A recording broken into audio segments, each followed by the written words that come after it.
Päevalüliti. Lülitume teemasse. Tere päevast! Te kuulete raadiot Marta ja eetris on saade Päevalüliti. Minu nimi on Priipok ja tänase saate teema on pühendatud ettevõtlusele. Möödunud nädalal peeti üle Eesti ettevõtlusnädalat, mis on möödunud ka Põlvamaast. Põlva kultuuri- ja huvikeskuses sai 2 päeval kuulata nii teooriast kui praktikast. Ehk sellest, mida Põlvamaal ettevõtjana silmas pidada ja mida huvitavat Põlvamaal tehakse. Sellest, milline ettevõtluskant on Põlvamaa, vestles Põlva arenduskeskuse ettevõtluskonsultandi Diana Plaksoga Merit Marits. Millega peab Põlvas arvestama, kui on tahtmist ettevõtlusega alustada? Ega selles mõttes ei ole vahet, kas alustada Põlvas või Tartus, ükskõik kus kohas ettevõtlusega alustamisel tuleb alati arvestada sellega, et kas ma olen selleks valmis, kas mul on hea idee ja mis mul selleks vaja on. Ehk kõigepealt tuleb iseenda jaoks asjad läbi mõelda. Aga kuidas seda tuvastada, kas idee on hea, kas sa oled valmis? No tegelikult on ju erinevaid alustamise viise päris mitmeid. Et nii on rääkinud need, kes juba täna ettevõtluses on, kui räägime ka meie nendele tulevastele ettevõtjatele, et kust üldse ideed saada või kuidas need tekivad, siis siin on tõesti tuhandeid võimalusi. Aga kuidas aru saada, et kas ma olen ettevõtjaks valmis, siis siuke naljaga pooleks öeldud, internetis on päris palju igasuguseid teste, proovige, vaadake, mis teist tuleb, et kas te olete ettevõtlik või mitte. Aga lihtsalt tuleb enda vastu aus olla, tuleb vaadata peeglisse, et kui ma võtan endale mingi ülesande, kas ma olen valmis seda ellu viima, vaatamata sellele, mida teised arvavad, mida teised ütlevad, kas minus on piisavalt riskijulgust, kas minus on piisavalt jonnakust ja kas minul on olemas see tahe, et tulgu mis tuleb, ma teen seda, ma viin selle ellu, sest päris mitmed edulood on ju sellised ka, kus on öeldud, et mitte keegi ei uskunud ja polnud vaja ja näed, ikka läksin ja ikka tegin ja tegelikult on ju maailma majanduse mastaabis on päris mitmeid selliseid edukaid näiteid ju tuua, et kõigepealt tuleb uskuda iseendasse, oma ideesse ja oma idee headusesse, sest ilma selleta ei saa tõepoolest mitte midagi teha. Miks peaks üldse üks ettevõtja ennast Põlvasse sisse seadma? Ega ei peagi. See on lihtsalt üks võimalus või üks elamisviis siin Põlvas, et kui sa juba otsapidi siin oled, siis meil räägitakse päris palju, et ega selliseid töökohti võtta ei ole, mis võiks meeldida või sobida. Samas jälle ettevõtjad räägivad vastupidi, et pole jälle näiteks töötajaid võtta, nii et eks see kuldne tõde seal kuskil võib-olla 2 vahepeal ole, et ühelt poolt otsitakse töötajaid, sest ei ole valmis inimesi, teiselt poolt otsitakse tööd, aga pole pakkuda seda, mida tahaks teha. Siis ei jäägi muud üle, kui tuleb hakata ise tegema. Tuleb ise teha seda, mida ise tahad ja milleks ise valmis ollakse. Eks see on üks elamise viisidest. Ettevõtlus ei ole see, mida nüüd tuleb mõte nii, ma teen 8-5. Ei, ettevõtlus ongi elamise viis. See on natukene teistmoodi võib-olla kui palgatöötajal, mitte natukene, aga see ongi teistmoodi. Eks igaüks peab selle iseenda jaoks läbi mõtlema ja ära tundma, et kumb mulle rohkem sobib. Kui palju üldse inimressurssi siin on, kes on võimelised ettevõtlusega tegelema? Kui võtta nüüd lihtsalt täiesti tavaline keskmine inimene või võtta inimtüüp või inimnatuur, siis ma arvan, et igaüks on võimeline. Et lihtsalt asi on selles, et kes tahab ja kes kui ambitsioonikas on ja kes kui auahne on ja kui suurelt või kui väikselt, seda nüüd igaüks vaatab nüüd ise. Aga ma arvan, et ei ole küll sellist diagnoosi, ei saa panna küll mitte ühelegi inimesele, et sina kohe mitte mingil juhul ei sobi. Ma ei tea, mis peaksid olema need põhjused. Võib-olla on ka mõned erandid, kes tõepoolest ei sobi. Aga ma arvan, et võimelised on tõepoolest iga inimene. Vaja on ainult tahtmist ja nii nagu öeldakse, peamine alustamiseks tuleb lihtsalt alustada, mitte sellest rääkida, vaid hakka pihta.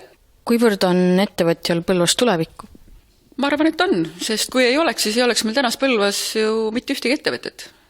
Õnneks meil neid on ja on päris palju, alati võib rohkem olla, aga meil on ka väga häid tegijaid, kes on tuntud võib-olla isegi kaugemale rohkem kui siin oma inimestele. Sest meil tegelikult tehakse väga põnevaid ja asju, väga mitmekesine on meie ettevõtlus. Et meil on ju selliseid lipulaevu küll, nii et Põlvas ettevõtlusega tegeleda, ma arvan, et on hea, kõik oleneb sellest, et mida teha. Et mis sobib siin, kus on sinu turg, kus on sinu kliendid, et kõike tuleb seda arvestada. Jah, on küll päris palju on selliseid valdkondi, kus kus võib-olla kliente siin piirkonnas jääb nagu väheks, olenevalt siis ütleme teenuste pakkujatel võib-olla selliseid isikupõhiseid teenuseid, et mida saabki pakkuda ainult siin. Ma arvan, et vähe on neid, kes lähevad Tallinnasse juuksurisse näiteks, eks ju, et ikkagi klient on ju siin. Aga on ju palju selliseid teenuseid, kus klient ei pea üldse olema mitte siin sinu juures, võib asuda ükskõik kus kohas. IT-põhised teenused on enamuses ju sellised. Millised need valdkonnad võiksidki olla, mis võiksid olla Põlva nii-öelda Nokia või mis võiksid Põlva tuua Eesti ettevõtluskaardile? Ma ei tea, mis on see meie Nokia, seda Nokiat on ju küll ja küll otsitud, aga ma arvan, et kui vaadata nüüd alles nii-öelda lähiaja sellistesse suurematesse sündmustesse ettevõtluse baasilt, siis kus me oleme nii-öelda juba kaardil, on ju laiema nimega siis tuntud Peetri Puit ehk nüüd kaubamärgiga siis Arcwood, kes avas oma tootmise ja kes on tõepoolest tänane Eesti lipulaev, eks ju, oma uudse tehnoloogia uute toodetega. Millisel hetkel oleks mõistlik ettevõtlusest loobuda, ehk siis kuidas ära tunda ebaõnnestumist? Iga ebaõnnestumine on tegelikult ju järgmise õnnestumise alus. Ma vähemalt usun seda. See ei ole mitte nüüd minu nii-öelda enda välja mõeldud tõde, vaid seda on päris mitmed öelnud, et kui sa milleski nagu ebaõnnestud, siis ära võtta seda kui krahhi, et nüüd ongi maailma lõpp. Sellest õpitakse, tehakse omad järeldused ja siit tuleb lihtsalt siis edasi minna.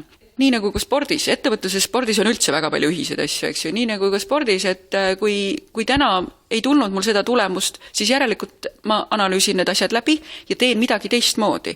Ei ole mõtet ju teha kogu aeg sammu tegevusi ja loota siis paremaid tulemusi. Järelikult tuleb midagi muuta. Nii on täpselt sama ka ju ettevõtluses, et kui midagi ebaõnnestus, siis ja siis, eks ju, õpime sellest, teeme omad järeldused, teeme muudatused ja lähme edasi. Sa ütlesid konverentsil, et ettevõtja või alustav ettevõtja ei pea kõike teadma ettevõtlusest, aga ta peab teadma õigeid inimesi. Kust ta võiks alustada? Kust võiks alustada? Kõigepealt võiks selles mõttes üle vaadata oma sõprade ringi, sest äri teevad inimesed. Ettevõtlus teevad inimesed ja head suhted, õiged kontaktid on need, mis ju edasi viivad. Mina tunnen kedagi, kes tunneb kedagi, kes jälle aitab mind edasi, kes jälle tunneb omakorda kedagi, sest meie ideed on ju sellised, mis on vaja ju kellelegi maha müüa, kellelegi rääkida, kuskilt vaja partnerit saada, ehk mida rohkem sa inimestega suhtled, mida rohkem sa oma ideed räägid, seda rohkem sa saad ju ka tagasisidet ehk uusi mõtteid. Võta neid kokku kui killukesi, tee sealt omad järeldused ja mine oma asjaga jälle edasi. Nii soovitavad väga paljud nii-öelda ka koolitajad. Hea on omada küll nii-öelda 1000 sõpra, aga leia need 100, kes sind jälle edasi viivad. Ja üks minu sükestest headest tuttavatest koolitajatest alati ütleb, et ettevõtlusega alustamiseks kõigepealt tee inventuur oma tutvusringkonnas. Mõtle läbi, kes mis osas saaks sind edasi aidata või sulle head nõu anda või jälle sind järgmise sammuni viia. Kui seda inimest sul täna veel võrgustikus ei ole, siis leia see. Täna leida häid inimesi ja otsida õigeid inimesi või õigeid suhteid. Tänases suhtlusmaailmas on see ju väga lihtne. Internet on see, mis avab meile järgmise ukse ja jälle kellelegi saab kannapeel astuda, kes jälle viib edasi, et tuleb lihtsalt olla natukene järjekindel ja julge. Reporter Merit Maarits rääkis Põlva ettevõtluspäeval Rutt Mändmaga, kes oma väikeste laste kõrvalt on suutnud üksi üles ehitada ettevõtte, mille reklaam ehib novembrikuus ka näiteks maineka Briti ajakirja Vogue lehekülgi. Mis ettevõttega on tegu ja kuidas ettevõtluseni jõudsid? Ettevõtte nimi on Jorven Kiits. Me toodame lasteriideid orgaanilisest puuvillasest materjalist, pasteelsetes toonides, minimalistliku graafikaga. Ja graafika on siis inspireeritud minu eelnevatest õpingutest, sest ma olen tegelikult metsanduse doktorant. Ja kui me hakkasime mõtlema selle graafika peale, et mis see siis võiks olla, mis seal riietel on, siis putukate temaatika kuidagi jäigi lihtsalt nagu sõelale, sõbrannaga, kui me arutasime asja. Ja hetkel meie graafika koosnebki siis kärbestest, sipelgatest ja kiilidest. Aga mis ettevõtluseni viis või? No tegelikult ikka võib öelda, et rahulolematus. Ma juba päris mitmeid aastaid käisin ringi, tüütasin sõbrannasid, et kord tahtsin, et teeme, ma ei tea, lastehoiu. See oli siis, kui mul endal lapsigi veel polnud. Siis ütlesin ühele sõbrannale, et hakkame pidusid stiliseerima. No mitte ükski sõbranna tead kaasa midagi teha ei tahtnud. See, et ma Jorveni brändini jõudsin, oligi lihtsalt tegelikult täiesti kogemata. Selles suhtes, et mul lihtsalt jälle pakitses, et tahaks midagi teha, nagu mis see võiks olla. Ja siis läksin Lindexisse oma teisele lapsele siis riideid ostma. Mul olid jumala suvalised mingid dressipüksid käes, siis ma mõtlesin, et aga hakkaks ise lastele retuuse tegema.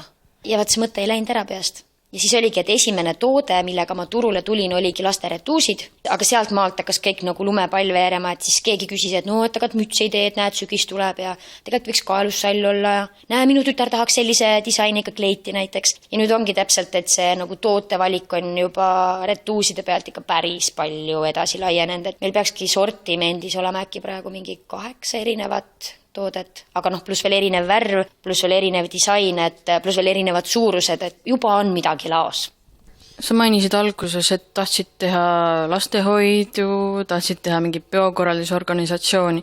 Et ma saan aru, et alguses motiveeris sind puhtalt see idee teha mingit ettevõtet. Mind motiveeris see, et teha midagi teistmoodi, kui ma sinnani olin teinud. Kas see just nagu ettevõtluseks pidi muutuma, aga üldjuhul ongi see, et kui sa juba midagi võtad, siis oledki juba ettevõtja, eks ole, et see oli nagu vältimatu, et sa nagu peadki hakkama ettevõtjaks, aga mul oli pigem jah see, et ma tahtsin lihtsalt midagi teha. Ma käisin tollel hetkel, kui mul need ideed hakkasid genereeruma juba seal aastal 2007, ma käisin 8-5 tööl, ma sõitsin enamasti tööle bussiga, tagasi bussiga niimoodi, et mul ei olnud vajadust ka liikuda. Oligi, et ma nagu tundsin, et ma nagu toimetan, aga ma nagu ei ela. Ja siis oligi, et mingi rahulolematus tõstis pead, vaata sinu sees ja andis juba märku, et kuule Rutt, et tee nüüd midagi natukenegi teistmoodi. See kulminatsioon tegelikult ju lõppeski, see 7 aastat kestev protsess, kui ma mõtlema hakkan, 2007 kuni siis 2014, et tuli see viimane idee, millest ma ka nagu kinni jäin hoidma. Mul oligi nagu see, et ma olin juba lõpuks käega löönud, et olgu, et kui keegi ei taha minuga nagu koos teha, et fine, et ma teen siis üksi, et kui teised on kõik nii rahul vaata oma eludega, et ega kes olen siis mina, et minna siis sinna nagu vahele segama. Ja siis mulle piisaski sellest, et kui mu mees toetas mind nagu seda ideed, tema võib-olla tõesti lootis, et äkki rahuneb maha, vaata et kiidan kaasa, et tee nagu ja võib-olla 3 kuu pärast tüdineb ära sellest ideest nagu, et aga kui ta nägi, et ma ikka poole aastaga juba jonni jätnud ei ole ja pigem just kõik detailid viisid nagu edasi ühe tervikpildini, siis temal oli ka see, et happy wife, happy life, Sul on kliente nüüd mitmes Euroopa riigis, et kuidas sa selle olukorrani jõudsid, mis su see strateegia on?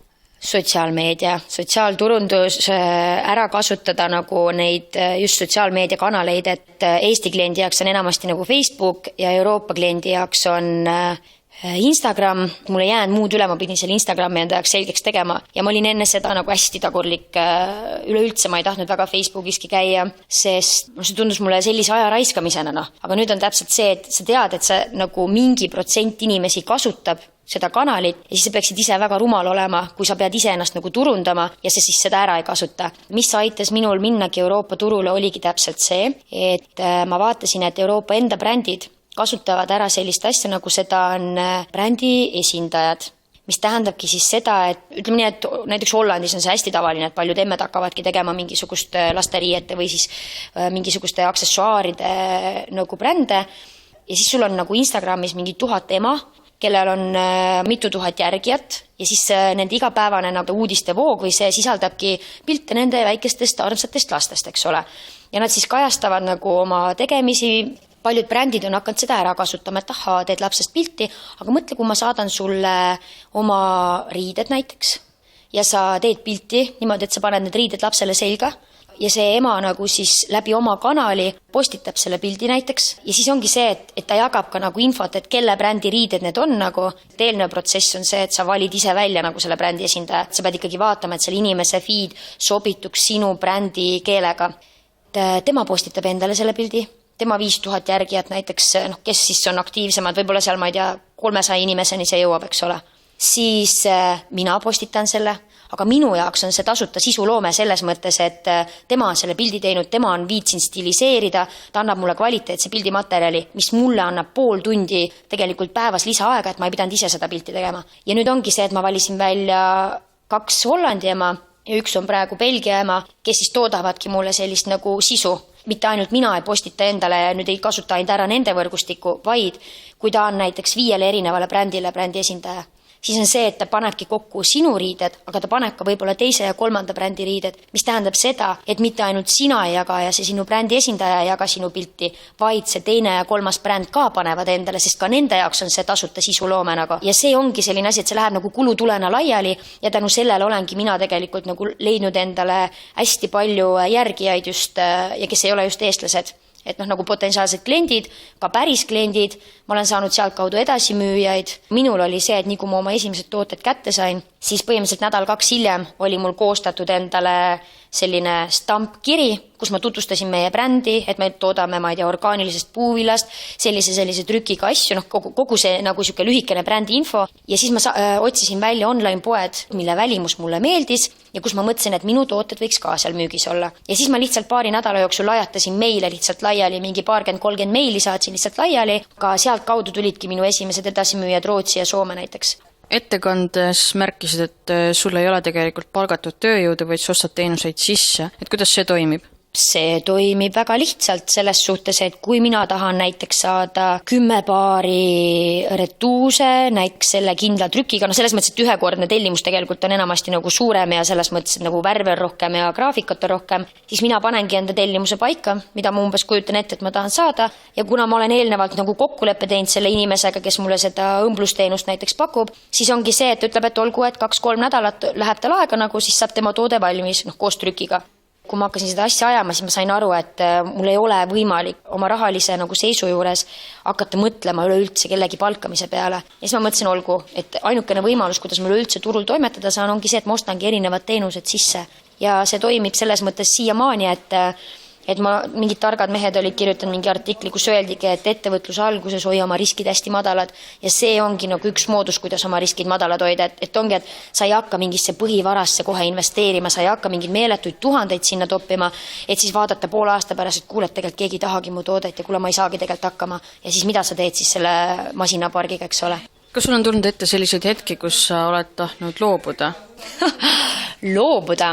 Ei, loobuda ma ei ole tahtnud. Miks? Sellepärast, et ma ei ole veel andnud endast kõike. Ütleme nii, et loobuda saad alati, aga loobuda tasubki siis, kui sa tunned, et kõik kraanid on nagu tühjaks pigistatud ja siis sa vaatad, et aga näed ikkagi et see ei olnud küll. Aga minul on see, et ma olen hetkel täiesti alles poole vinna peal. Minu kõige suurem pidur on hetkel see, et mul on 2-aastane laps kodus, kes ei käi veel lasteaias, mis tähendab seda, et ta tahab ju süüa, ta tahab tähelepanu, ta tahab õue ja minu reaalne tööaeg, mis ma tegelikult tööd saan teha, ongi see aeg, kui ta lõunaaegu magab. Vahepeal on küll tõesti selline tunne, et tahaks kell 11 veinipudeli lahti teha ja astuda kõrvale oma elust nagu ja mõtledki, et olgu, mul pole seda jama vaja nagu, et mille jaoks ma seda teen nagu, et ma ju tahtsin hakata seda tegema just selle pärast, et mul oleks nagu see eneseteostuse osa seal, aga kui see tuleb läbi nii hullu valu, sest ma olen korduvalt pidanud arvutis meile saatma nii, et mu laps tuleb, vajutab mul arvuti selle läpaga kaane kinni, siis ta tuleb lihtsalt ripub sul selja taga niimoodi kaelas, et sa tunned, et keegi poob sind, aga siis ongi nagu see, et kui sa õhtuks paned lapsed magama nagu, ja siis mõtled, et olgu, ma suutsin täna vähemalt 5 meili välja saata, maksta, ma ei tea, 10 arvet ära, noh mis iganes, et aga sa saad aru, et ma olen teinud kas või väiksed vihmapiisa, vaata suurused nagu asjad ära, aga lõppkokkuvõtteks ongi nagu see, et sa oled vähemalt midagigi teinud. Kui tähtis on ettevõtte loomisel asukoht? Ma saan aru, et tegelikult sa ei plaaninud üldse jääda lokaalseks juba algusest peale. Jah, ei plaaninud ja tegelikult ongi, et mina ise näen, et minul on nagu tootmise seisukohalt on pigem nagu hea, et mul kõik asjad toimuvad Tartus logistiliselt. Noh, okei, see materjal tuleb Sindist, aga ma ei saa nagu nii suurt vabrikut, eks ole, endale lähemale tuua.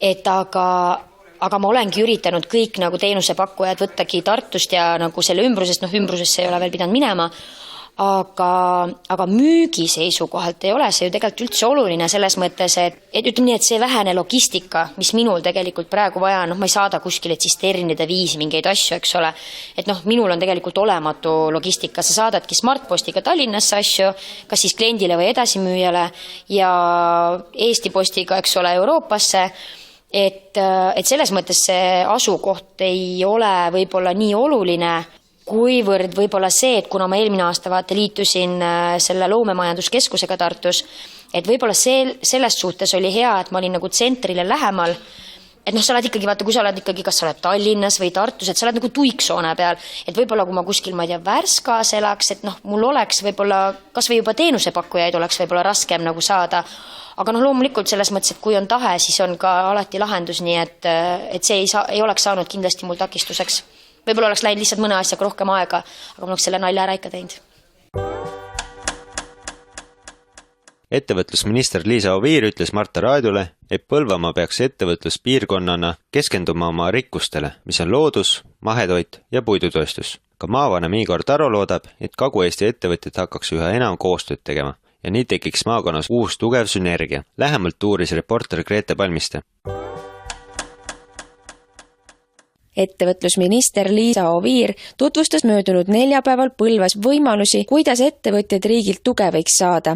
Ministeeriumis on käimas mitmed reformid, mis tähendab näiteks mõnede toetuste tingimuste ühtlustamist või ministeeriumi alla lausa uute üksuste loomist. Viimane peaks ettevõtjate jaoks tähendama tulevikus vähem paberitööd. Järjest tugevamaks peaks muutuma ka maakondlikud nõustamiskeskused, mis just oma piirkonna ettevõtluskeskkonna kõige paremini tunnevad ja seetõttu ka täpsaimat nõu anda oskavad. Minister Liisa Oviir ütles Marta raadiole, et Põlvamaa võiks ettevõtluse arendamisel keskenduda sellele, mida ümbruskonnas leidub, sest oma asja tehes on tulemus kõige parem. Liisa Oviir. Kindlasti arvestades seda looduslikku keskkonda ja puhast looduslikku keskkonda, ma usun, et kogu mahetemaatikal ja toidutööstusel oleks siin väga suur võimalus, aga samamoodi ka puidutööstusel. Tallinnast vaadates on Põlva vägagi aktiivne. Taotlusi esitatakse toetuste saamiseks mitmel puhul nii palju, et kõiki soove polegi võimalik täita. Jätkab Liisa Oviir. Aga seda on mul hästi hea meel näha, et järjest enam selline ettevõtlikkus liigub just maakondadesse, et mida mingit ettevõtet teha, see peab olema Tallinnas, et ei pea, et tänapäeval on kõik need võimalused olemas, et teha asja kuskil mujal ja see tagab elu säilimise kogu Eestis ja see on üks kõige olulisemaid asju üldse. Nii et selles osas on Põlva olnud väga heaks eeskujuks teistele. Oviir sõnas, et praegu paistab, justkui oleksime mitmes valdkonnas iseenese naba imetlema jäänud. See tähendab, et Eesti vajab värskeid ideid, innovatsiooni, aga ka nii-öelda vanad majandusharud võiks uue kuue saada. Oviir nimetas tööstust, mis peaks iga päevaga üha enam teadusavastustega ühte sammu käima. Lihtsate toodetega enam maailmas läbi ei löö. Eesti ei suudaks eal oma tootmiskulusid nii madalaks saada, et näiteks Hiinaga võistelda. Nutikate toodete loomiseks võikski ülikoolid appi tulla. Kuidas aga võiks Kagu-Eesti ettevõtja endale teaduspartneri leida?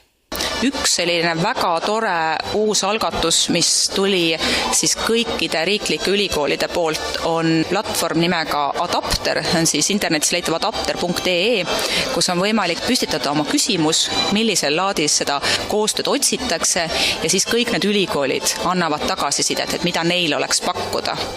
Et kui on leitud see partner, siis peaks olema teine käik näiteks EAS-i, et kui rahast puudu jääb, on võimalik sealt taodelda kas arendusosakut, innovatsiooniosakut, rahastamise osas aitame ka ja siis need asjad kokku panna ja leida see uus toode. Minister selgitas, et väikestele ettevõtetele ei tohiks tunduda justkui nende tegutsemiskoht või ka väike maht takistaks suurematele välismaistele turgudele minekut. Leida tuleb sarnase tegevusega firma, kellega seljad kokku panna, aga partnereid võiks leida ka sektori üleselt. Liisa Oviir. Koostöö riigiga on oluline, koostöö sektori siseselt, aga teatud juhtudel tuleb kõige parem tulemus sektori ülese koostööl. Näiteks kui väikeettevõtted, kes mingit sarnast toodet siis toodavad, teeksid IT-sektoriga koostööd ja teeksid näiteks e-kaubanduse platvormi. Terve ettevõtlusnädala maakondades ringi sõitnud Oviir märkis hea meelega, et paljud piirkonnad püüavad leida oma niši. Ettevõtlusminister on kindel, et kui üks piirkond on tugev iseäralikus valdkonnas, meelitab see peagi sinna ka oma ala spetsialiste. Olgu see siis Raplamaal muusika või Võrumaal puidutööstus. Aga ettevõtlusest rääkides ei saa mööda vaadata ka sissetulekutest. Just Põlvamaal on praegu maakondade keskmisi vaadates madalaim palgatase. See on mitmetahuline probleem, mille lahendamiseks oleks tarvis mitmete ministrite nõu. Liisa Oviir selgitas, et ettevõtluse poolelt vaadatuna saaks riik aidata nii, et suunab just Kagu-Eestisse tööstuseid, sest just tööstustes on kõrgeimad palgatasemed. Tegudeni ei pruugita aga veel niipea jõuda, sest esimene taoline pilootprojekt läheb jaanuaris käima Narvas. Oviir kinnitas siiski, et ka Kagu-Eesti on ministeeriumil meeles. Maavanem Igor Taro meenutas Liisa Oviiri kõne järel Toomas Hendrik Ilvese 1. oktoobril Põlvas lausutud sõnu. Vastselt ametist lahkunud president ütles puidutööstusettevõtte uue tööstushoone avamisel, et elu ja ettevõtlus on Eestis olemas ja peakski seda olema ka väljaspool 4 suuremat keskust. Taro arvates võiks riigi tuge suurematest linnadest eemal asuvatele piirkondadele näidata see, et maakonna keskustest ei kao riigiasutused. Viimane tõend, et riik Kagu-Eestit siiski ääremaaks ei pea, võiks olla tema arvates Maanteeameti otsus jätta Põlvasse alles autoregistribüroo. Igor Taro. Et elu peab olema Põlvamaal samamoodi nagu Tartus, samamoodi nagu Tallinnas, Pärnus. Kindlasti me ei sooviks näha seda, et meid nähakse või koheldakse mingisuguse ääremaana. Tegelikult ootaks ka seda sellist laiemat nägemust, et mida riik siis võiks väljaspoole pealinna teha, kas või see avaliku sektori töökohtade väljatoomine. Samas leidub teemasid, milles keskvõimu ja maakondade koostöö lonkab. Taro näitlikustas, et riigi seatud piirkondlikud konkurentsivõime tegevuskavad ei lähe alati kokku maakondade esimeste eelistustega ja seetõttu ei olegi maakondadel võimalik alati raha taotleda. Rohkem mõistmist ja piirkondade eripäradega arvestamist on Taro seisukoht. Meil on väga erinevad need maakonnad, et kui me vaatame näiteks Põlvamaad ja Ida-Virumaad, et mõlemad on nagu justkui piiri ääres, mõlemad on mingite teatud sotsiaalse väljarände probleemidega, aga need väljakutsed või lahenduskäigud nende piirkondade jaoks on üsna erinevad. Kui ministeerium tõesti suudaks paberitööd vähendada, nagu Oviir ettekandes lootust andis, oleks see Taro arvates esimene samm keskvõimu ja piirkondade vahelise suhtluse parandamiseks. Mitte vähem tähtis ei ole maavanema sõnul ka kohalike ettevõtjate omavaheline suhtlemine. Uskumatu, millega mu naaber tegeleb.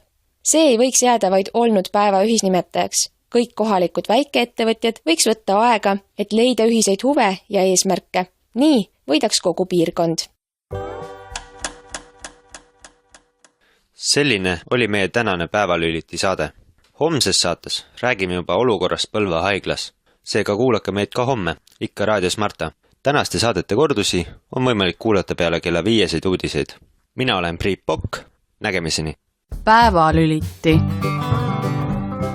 Lülitume teemasse.